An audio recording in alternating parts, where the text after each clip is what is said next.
Welcome to the Athena Wellness Podcast, the show that invites you to take a seat around the community fire and listen to stories that inspire.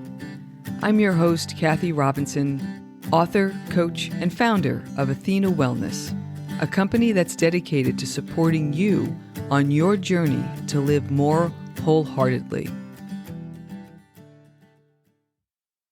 Hello, and welcome to episode 50. Thanks so much for joining me for this shortened Wellness Wednesday episode, a little midweek boost to help keep your warrior vibe high. In episode 49, we talked about how shifting our perspective can be a useful wellness strategy. Today, I'd like to share some insight that I just learned and give you some simple exercises to deepen your connection with nature as a way to shift perspective. So sit back, take a nice long breath to ground yourself in presence, and let's get started. Setting the stage.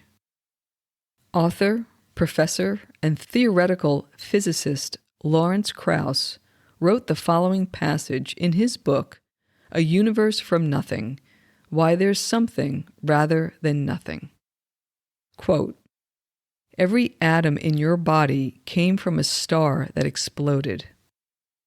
And the atoms in your left hand probably came from a different star than your right hand. It's really the most poetic thing I know about physics. You're all stardust. You couldn't be here if stars hadn't exploded because the elements, the carbon, nitrogen, oxygen, iron, all of the things that matter for evolution and for life, weren't created at the beginning of time. They were created in the nuclear furnaces of stars, and the only way to get them into your body is if those stars were kind enough to explode. The stars died so that you could be here today." Unquote. Lawrence Krauss also supports the theory that the molecules we breathe are redistributed evenly in our atmosphere within a number of centuries. And if that's the case, he argues for a mathematical probability that more than 99 out of 100 of our breaths will contain molecules from people anywhere in the world from any time period. And did you know that the average breath you breathe contains 10 sextillion atoms? When we breathe out, that carbon dioxide contributes to photosynthesis. When we breathe in, that oxygen is the outbreath of the natural world. We're deeply connected with that world. And if we look subterranean, we find the plant world is intimately connected with what's called the wood wide web. Mushrooms are made of tiny threads of mycelium. These threads form an underground network linking the roots of trillions of trees, allowing them to share information and nutrients and defend themselves against toxins, sharing resources with the young and the sick trees. I share all of this because when you're in nature and you feel held or a calming yet palpable energy beyond your everyday experience, it's this universal life force. Call it ki or chi or prana, whatever name you give it, it's real and we can work with it. So how do we do that? The first way is by connecting and attuning with nature and its interconnectivity. Let's start by becoming aware of this energy. You can find a quiet place outdoors where you feel comfortable. If you're in need of energy, rest your hands, palms up, on your thighs. Focus your awareness on your palms. I like to envision a blue-white energy that originates from the sky and travels into my hands. When you feel a pooling of the universal energy, place your hands on your heart and visualize it circulating throughout your body. If you're in need of grounding, get close to the earth or a tree. I like to sit with my back to a large cedar tree that's in my yard. Visualize yourself taking root in the ground, connecting with the wood wide web. Feel your breath, your out-breath nourishing the plants, your in-breath a gift from all living things that are surrounding you. Feel yourself being held. In your notebook, you can explore a series of questions. How does the pulse of life make you feel? Can you feel held and supported by it?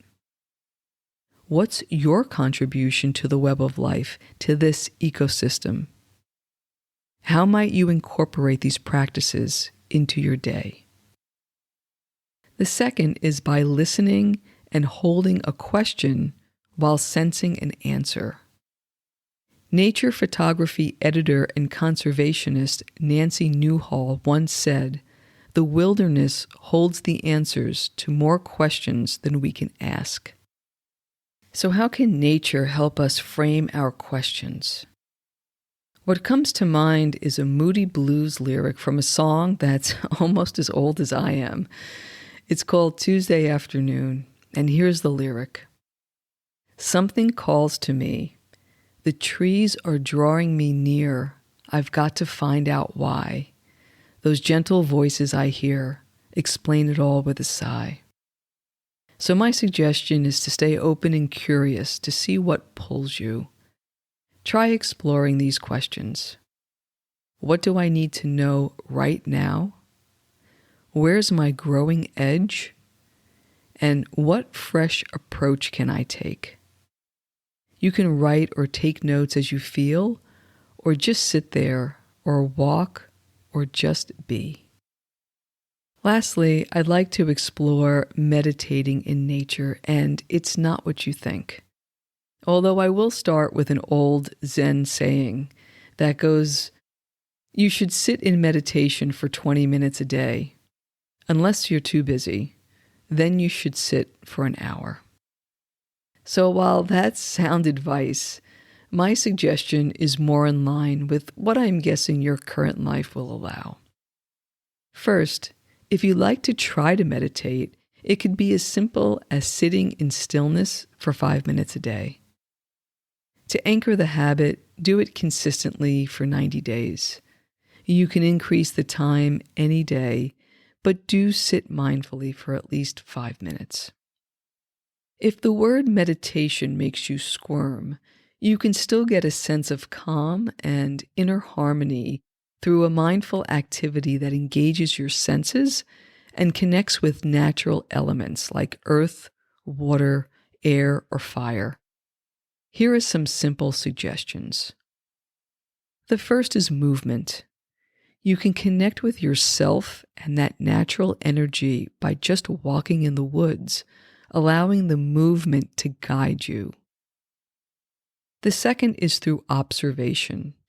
You can mindfully gaze at a natural element, such as a flame, a flower, rainfall, ocean waves, which is one of my favorite, falling leaves, a river current, snowfall, a waterfall, and so on.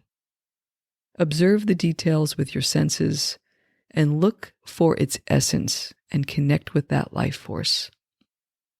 And the last is loving kindness, sending the peace and ease you feel in the natural world to yourself, to your loved ones, and to your community. I'll offer one more meditative activity to loop back to how we started this episode, talking about stardust. This practice was inspired by a William Blake quote, and he said, "If the doors of perception were cleansed, everything would appear to man as it is, infinite." And since I seem to be on a classic rock kick this episode, I'll share that Jim Morrison got the idea to name his band The Doors from that quote, "The Doors of Perception." So here's the practice. Find a place where you can gaze at the night sky. First, take in the expanse. Breathe in that vastness. Then find a constellation that you can identify, the Big or Little Dipper, or perhaps Orion. Look at each star. Then look at the relationship within the constellation. What do the stars look like individually and collectively? Be part of that starlight, and then be part of the dark backdrop. Think of the stardust that you're made of. Can you feel the limitlessness? What can you learn as a result? I'd like to leave you with 2 more quotes. The first is from naturalist, writer, and philosopher John Muir. Thousands of tired, nerve-shaken, over-civilized people are beginning to find out that going to the mountains is going home. That wilderness is a necessity. Now, keep in mind that John Muir died in 1914. The second is from Australian mountaineer, author, and filmmaker Greg Child, who said, "Somewhere between the bottom of the climb and the summit is the answer to the mystery why we climb." If anything you heard today is intriguing you, don't put it off.